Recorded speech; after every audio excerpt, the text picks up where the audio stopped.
Bonjour le doc!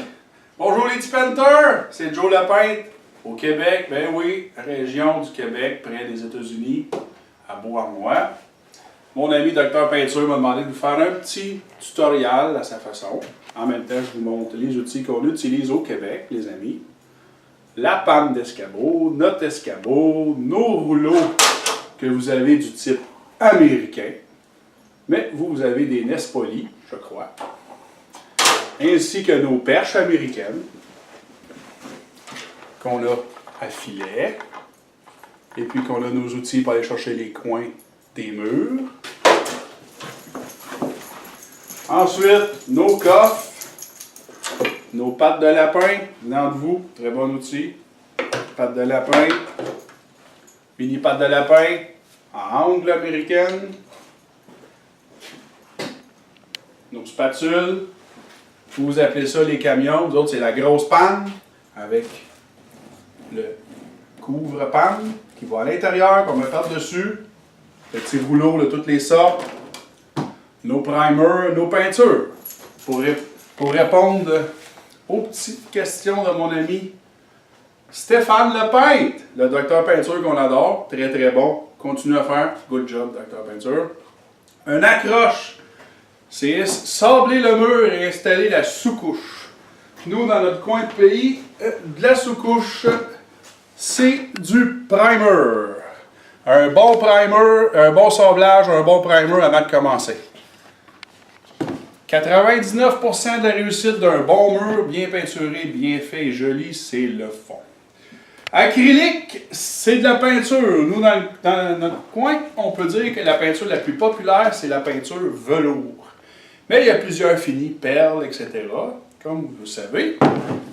Ensuite de ça, un angle sortant du mur, c'est ceci. Un angle rentrant du mur, c'est ceci. C'est la vision 3D intérieur-extérieur d'un mur. Le bacula. Le bacula, le fameux plafond de plâtre. Oui, j'avoue, en France, vous avez beaucoup de maisons qui sont plus que centenaires. Chapeau les gars, ça doit être très d'ouvrage à faire. J'en ai fait une dernièrement de 125 ans. Gros job. Nous, c'est des plafonds de J-Proc. Comme ici en haut, que vous pouvez voir dans quelques secondes. Un beau plafond de J-Proc. Ça, c'est ce que vous appelez le bacula. Et ensuite, bloquer le fond. Primer sous couche sur joint non installé. Ça veut dire que si on tire des joints sur le mur et sa chaise, après on met une bonne couche de sous-couche. Chaque peintre a son choix de primer. Personnellement, moi j'adore celui-là, mais il y a plusieurs choix. Tout dépend de son choix. Et ensuite de ça, on continue les petits termes, les petites questions de mon ami Dr Peinture. En passant que je trouve extrêmement pro. Cueillir. Cueillir, c'est un coin de mur. Tout simplement, un exemple bien ici, un bleu pâle et un beige.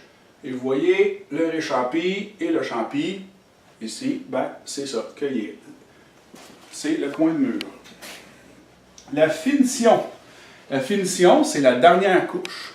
La dernière couche de peinture qu'on met sur le mur. Fissure et craque. Bien ça, fissure et craque, c'est très simple. Un exemple bien facile. Ici, c'est réparer des fissures et des craques. Ici, c'est juste de l'union de deux contreplaqués, mais fissure et craque.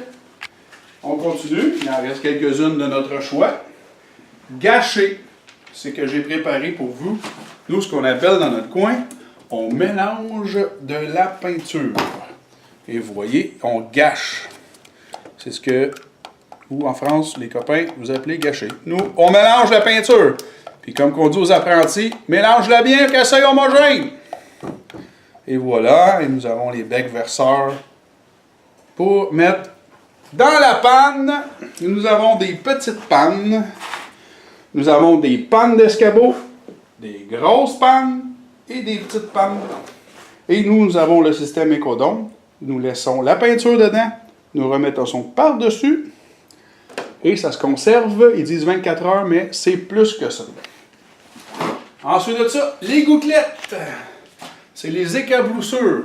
C'est quand vous arrivez sur un chantier et puis vous voyez des murs qu'il y a de la peinture dessus et des gouttelettes qui ont été repeinturées par-dessus. Fait qu'il faut sabler à fond. Tous mes amis, confrères peintres, on sait tout ça. Et bien là, voici une petite vidéo des outils qu'on se sert. Et voilà, vous reconnaissez tous ces outils-là. Vous avez le scotch. Nous, on a du tape. Et maintenant, on a des 10 jours que vous pouvez laisser coller et décoller. Personnellement, j'ai fait 12 jours et ça se décolle sans problème. Nous avons, on appelle ça du dry dex. C'est pour ôter les fissures, les craquelures au mur. Le coffre d'outils, tout usage de tout peintre qui a besoin d'arriver sur ses chantiers. L'inventaire des mini-rouleaux, gros rouleaux, pannes et tout ça. Ça me fait un grand plaisir de partager avec vous ma passion, qui est la peinture. C'est Joe le peintre qui vous dit bonne peinture et puis qui félicite le docteur peinture pour tous les beaux conseils d'amis qu'il fait. Et je vous dis merci et à la prochaine. Merci docteur peinture. Yes pour les confrères de travail à travers le monde. Et puis, chaque peintre est passionné de ce qu'il fait. Merci, c'était Joe le peintre au Québec.